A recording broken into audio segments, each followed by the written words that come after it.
যে আমার নামে মামলা করেছে আমি তাকে চিনি না। আমি ওই শাড়িটার ছবি দিয়ে স্টোরিও দিয়েছি।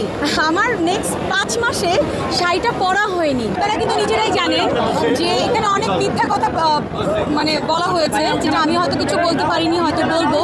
কিন্তু একটা কথা বলি, ক্ষমতার যে অপব্যবহার হয় সেটা আজকে আমাকে দ্বারা প্রমাণিত, এবং আমি আইনকে শ্রদ্ধা করি বলে আমি কিন্তু আজকে এখানে এসেছি।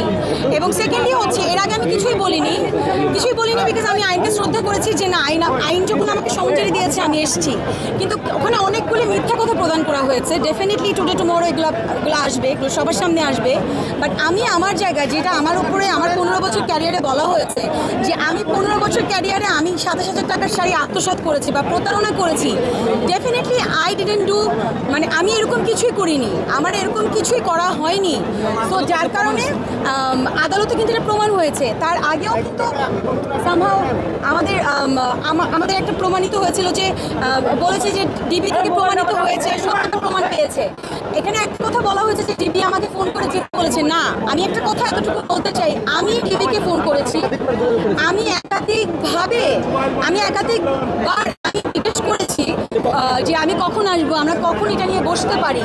এবং আমি বলে লিগ্যাল নোটিসের পরে কোনো অ্যান্সার করিনি। আমার কাছে প্রমাণ আছে, আমি তাকে ফোন করেছি। এবং আমি বলতে চাই যে আমার নামে মামলা করেছে আমি তাকে চিনি না।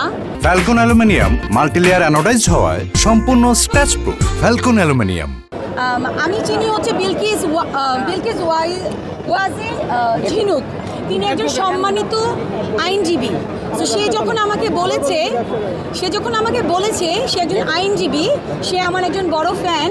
তার কাছে আমি কোনো মানে একটা শ্যুটের জন্য আমি কোনো পেমেন্ট আবদার করিনি। আমি তাকে বলেছি যে আমি সম্মানের ক্ষেত্রে বলেছি, আপু আমি যখন পরবো শাড়িটা আমি আপনাকে ছবি দিব। সেও আমাকে বলেছে, এরকম একটা ভয়েসও আছে যে আপু আপনি যেই দিন পরবেন শাড়িটা আমাকে ছবি দিন।